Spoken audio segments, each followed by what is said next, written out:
Good morning, boys and girls. It's Miss Petrelli again, and welcome to our art class. To review what we were talking about last week, we were talking about the purpose of our lesson being creating a visual texture. Oh yeah, sorry. I did just want to let you know, I had a little accident in my kitchen and slipped and fell, and so I am going to be trying my very best to be neat and careful when I color. But it's a little challenging right now, so bear with me, okay? But yeah, we don't quit. We're Conwell Cubs, right? And we keep going no matter what. So nothing's gonna stop us from being the best artist that we can be, right? Right. So anyway, my point was we were creating a visual texture, and what that means is trying to make it look like how something would feel, right? So we were creating our owls, right? Look who's got a clue, right? And we have a lot of clues, right? We have a lot of knowledge because we're super smart. And these owls, they need to have feathers, but we can't take real owls' feathers and glue them on our artwork. So we need to use lines. That's our artist tool. And with those lines, we create the look, the visual look of it having feathers. So we used some curved lines, and then we made some wider curved lines, and we drew a whole bunch of lines to make it look like those feathers, right? So I need you to finish, please. Finish those lines, however you're going to decorate them or add some more details. I just forgot to do these, so I'm gonna do them now.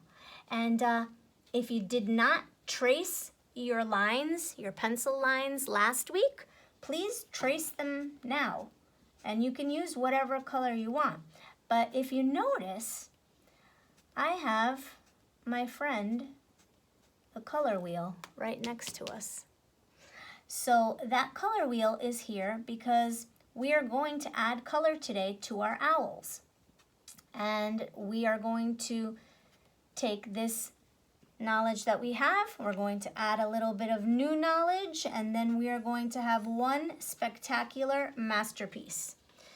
Okay, so what we're gonna do is we're going to learn about complementary colors, boys and girls. And what does that mean? Well, it means giving a compliment.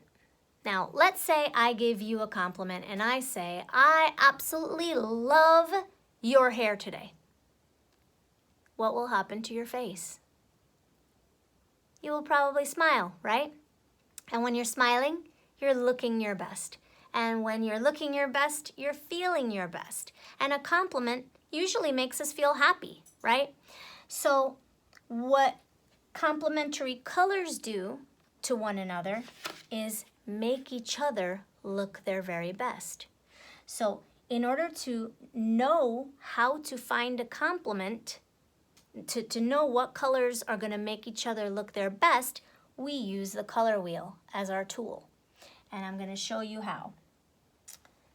Here in this owl, I used complementary colors. And that means I used purple and yellow. Doesn't matter, I used marker and I used crayon. There's purple crayon, there's yellow marker. Okay, doesn't matter what material you use. The colors are what are important. So how did that happen? That happened because the colors that are across from one another on the color wheel are each other's complement, okay? And I happen to have a lighter purple and a darker purple and a blue-green here. So this color wheel is a little bit larger than the one that we have at school, but purple and yellow are across from one another, and so they are each other's complement. And orange is directly across from this blue. this kind of blue. So they are each other's complement. And then this dark green finds its complement right across from it, and the complement of green is what? Red. Very good. So now that you've seen how to find your color complements, they are directly across one another on the color wheel. Now that you've seen that, we can move over here to our owls, and you can choose whatever colors you like. Now, I think for this one, I'm gonna pick something besides purple and yellow because I already have an example of that. So let's see. I think I'm going to choose the blue and the orange. Now, you don't have to. Let's say your favorite color is green, like mine. Then the complement of green is, let's try this again. The complement of green is red. Very good if you said red. So we are going to either choose these colors or these colors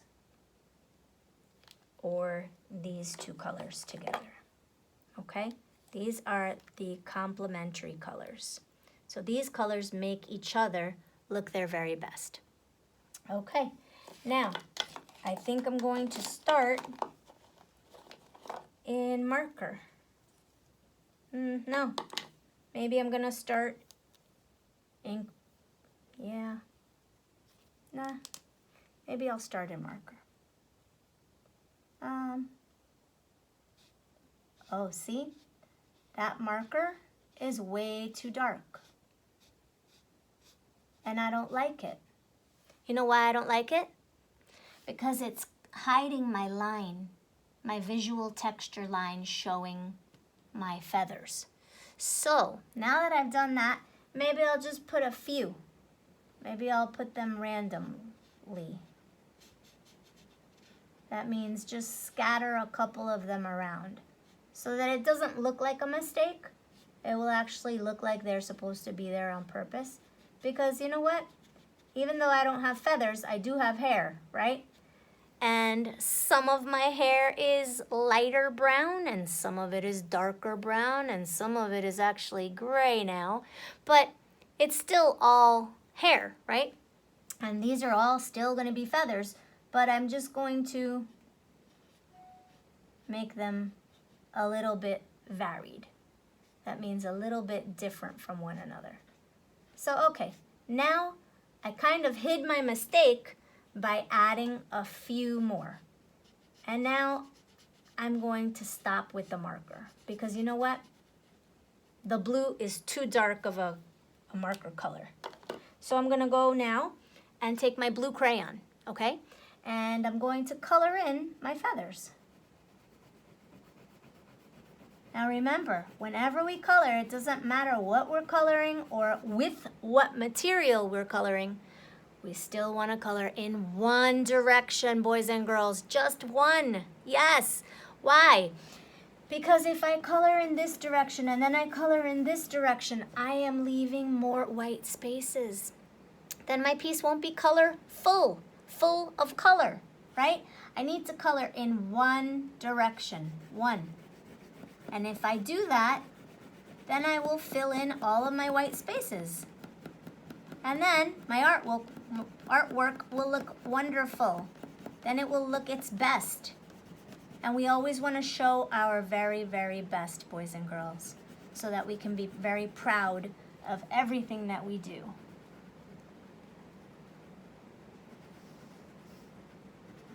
Okay.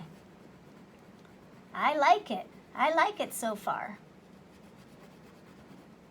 Okay. And now notice, I'm holding my crayon this way, but you should be holding your crayon this way. Why? Because this way gives you the most control. Okay? This way makes you stay in your lines or in the area that you want to be in a little bit better. I just can't really hold it that way right now, so I'm gonna do it this way. But it's okay, whichever way I do it, I'm still doing my very best. Do you like it? I do. Okay, let's see. Now, I have to make it the same, right? On both wings if I want it to look right. I mean, I don't have to. You don't have to. It's your artwork. You could do it however you like. But I think I'm going to do the same thing here. Just to make it look balanced and consistent or the same as on the other side, I'm going to add just a couple of these marker feathers and then do the rest of them in crayon. See? And I didn't get angry and I didn't trash my paper just because I made a mistake here. I just found a way to fix it so that nobody else but us knows that it was a mistake. That's what real artists do, boys and girls. Okay, and now I go back with my crayon. So notice I'm still using blue, right? I'm only using the same color, just different material. So if you're using marker or crayon or color pencil or even oil pastels or paint, whatever materials you have at home, that's what I would like you to be using, please. And you'll only need 2 colors really for your owl, the complementary colors that you choose. I happen to choose blue and orange, and so I can also make his beak orange, or if I wanted to, since it's a really small space, I could make it a different color. Maybe if I wanted to give him a yellow beak, it could be yellow or red or I don't know, whatever you want it to be. Okay. I am actually gonna stick with the orange, and I think I'm going to use the orange marker.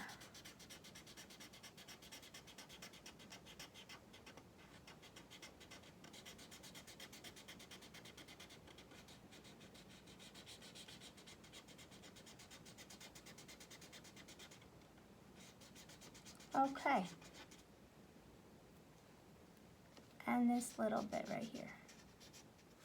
Okay, and remember, I'm trying to fill in as much of the white spaces as I can so that it can be super colorful. And now, I think I'm gonna go with the orange crayon. So remember, I'm still using only 2 colors, orange and blue, and I am filling up all of the parts of my owl slowly.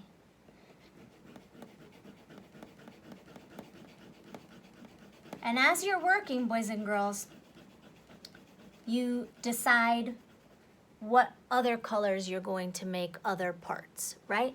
Like I'm using orange and blue. As I'm coloring this part, I'm thinking, what will I make the top of his head?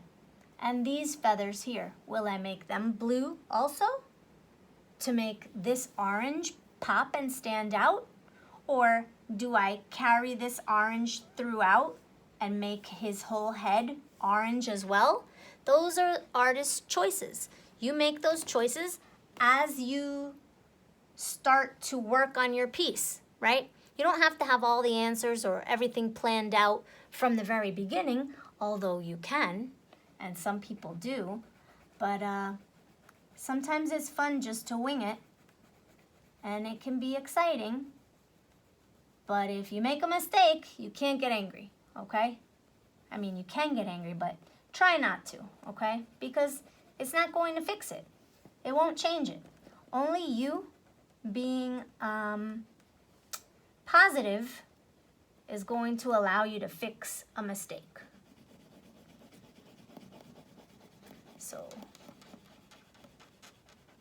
there's my orange all the way to the bottom. Okay. And now, you know what? I do want to make his eyes green.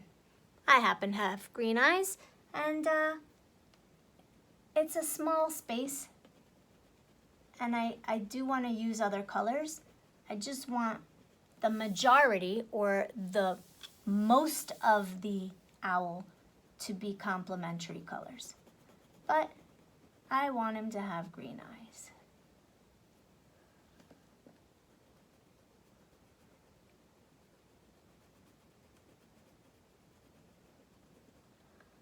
Okay, and now I'm gonna give this hand a break, and I'm going to just finish this eye like this.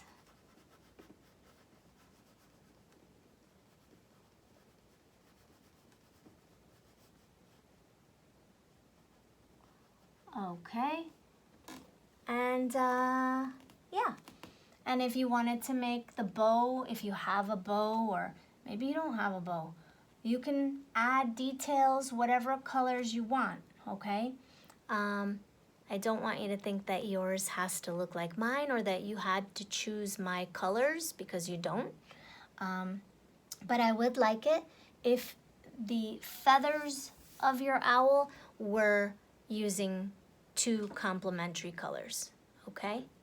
And you could also add the background.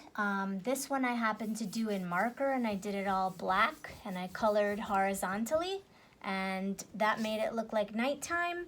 I colored in the branch brown because I wanted it to look realistic, and I added that visual texture by adding lines like skinny squished Z's, letter Z's, or zigzag lines, and that helped to create the illusion of the bark that is actually on the branch. And then if you wanted to add, I don't know, stars or snowflakes or anything in here, you could go back with just a regular pencil, or you could use a white crayon. You could make a moon, you could make stars, you could also have it be daytime. Here you can see that I did also use complementary colors. I used the purple and yellow, and I made a pattern, purple, yellow. And so I did make it purple and yellow in an alternating pattern, right? Meaning going back and forth, purple, yellow, purple, yellow. And I made this one in the daytime. So no matter what you do, whether you make it look like it's nighttime and add stars or a moon or whatever you like in your piece, when you're finished with your owl and his visual textured feathers, you can show us the environment. Show us, where is this owl? Is he walking around on the grass? Is he perched on a tree branch? Whatever you think he might wanna or she might wanna be doing, okay? But I thank you so much for being part of our class today, and I look forward to getting all of these wonderful pieces of artwork sent to me. And yeah, I look forward to also seeing you again next week, okay? Thanks a lot, boys and girls. I'm super proud of you today. Bye.